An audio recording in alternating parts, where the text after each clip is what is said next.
Aujourd'hui, ceux qui sont à la direction donc, de l'AMS ont l'âge de nos enfants. Vous voyez. Les plus grands moments, et ça c'est l'un des plus grands mérites de l'AMS, parce que nous avons commencé nos activités dans des conditions extrêmement difficiles. La condition la plus difficile, la première bataille de l'AMS, qui était son premier défi, c'était le défi de l'existence. Il fallait se battre pour exister. Et il fallait le faire sans pour autant créer un certain nombre de problèmes. Parce qu'à l'époque, une partie des vrais artisans de la création de l'AMS s'est retirée. Et on était à Dakar, le siège était censé être la mosquée de l'université de Dakar. Quand l'AMUD s'est retiré, il fallait quitter la mosquée de l'université de Dakar, créer un siège. Ça veut dire coexister avec l'AMUD, qui était connu, qui a aussi un historique, une histoire, qui était connue, partager le même espace universitaire, sans pour autant, effectivement, avoir donc, des combats entre nous, des batailles, au détriment de l'islam. Donc il fallait se battre pour exister, travailler comme si on était deux structures complémentaires, mais faire le travail de la meilleure façon qui pouvait permettre effectivement d'asseoir l'existence de l'AMS à l'université. Il fallait réaliser le même combat à Dakar, dans les différents lycées de Dakar, dans les différents collèges de Dakar. Sur le reste du Sénégal, il n'y avait pas de problème, parce qu'en fait, les autres structures, par exemple, qui venaient de l'intérieur du Sénégal, l'autre université, à l'époque, il n'y avait que deux universités. L'université de Saint-Louis était restée. Les lycées qui étaient venus de part et d'autre, la plupart sont restés. C'est au niveau de Dakar qu'il y avait véritablement un problème. Donc le premier combat, c'était véritablement un combat pour l'existence.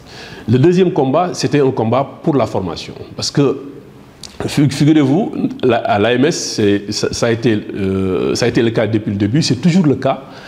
Nous avons tout de suite mis le curseur sur l'excellence. Et puis on a dit que nous sommes une partie du mouvement islamique au Sénégal, nous sommes une partie des acteurs de l'islam au Sénégal, nous sommes à l'école et à l'université. L'avenir du Sénégal devrait reposer entre les mains de la jeunesse qui a un certain niveau de conscience. Il fallait travailler pour avoir une bonne formation spirituelle, préparer les uns et les autres à avoir une bonne formation spirituelle. Il fallait travailler pour permettre aux uns et aux autres d'avoir une formation académique, d'accompagner nos différents frères dans les différents secteurs de spécialisation, et puis les pousser à croire en eux-mêmes, parce qu'à l'époque, pour voir un de nos frères effectivement occuper des responsabilités à un certain niveau de l'État ou à d'autres niveaux, c'était difficile. Il fallait pousser tout simplement les uns et les autres à voir que ça c'était normal, et travailler effectivement dans ce sens. Ça, c'est l'un des premiers combats sur lesquels nous avons travaillé. Il fallait aussi dépersonnaliser le travail islamique. C'est-à-dire que le curseur devait être mis sur le fait que chaque musulman, chaque élève musulman, chaque étudiant musulman devait croire que l'avenir de l'islam dépendait de lui. Vous voyez? Donc, travailler pour cela, et ce qui aurait permis, dans l'avenir, de permettre aux uns et aux autres, selon les compétences, selon effectivement le potentiel des uns et des autres, de pouvoir demain apporter le maximum effectivement à l'islam. Et quand on observe aujourd'hui ce qui se passe à travers le pays, on se rend compte que les premiers choix de l'AMS étaient véritablement de bons choix. On a beaucoup travaillé donc, sur ces aspects, à commencer par donc la première direction de l'AMS, Pape Abdoulaye Sakho, à qui il faut véritablement aussi rendre un hommage appuyé, parce que les conditions dans lesquelles l'AMS est née, les conditions dans lesquelles le premier bureau de l'AMS a travaillé, c'était des conditions pas très difficiles.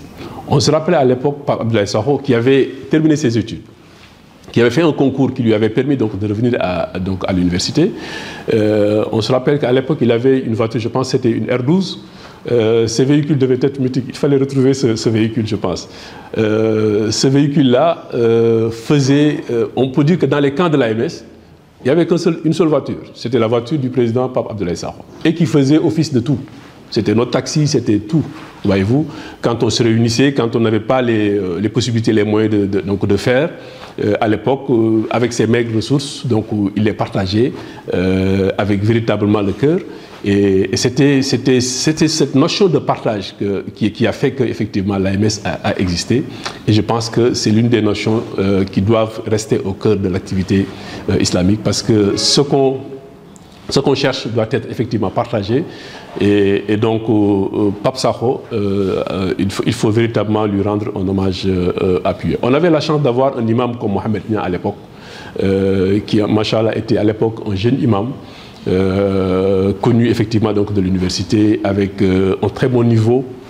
Et donc, on avait la chance d'avoir donc des personnes comme ça, des personnes comme Moustapha Djamil Ndoye qu'on ne retrouve plus, mais Moustapha Djamil Ndoye qui est plutôt aujourd'hui en Espagne, qui revient de temps en temps au Sénégal, qui était à l'époque un très bon juriste, parce qu'on avait l'habitude de pousser les uns et les autres effectivement à utiliser le domaine d'expertise dans le travail islamique qu'on faisait.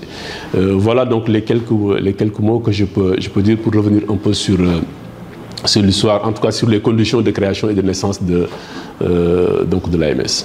Oh, oh, oh, oh, oh.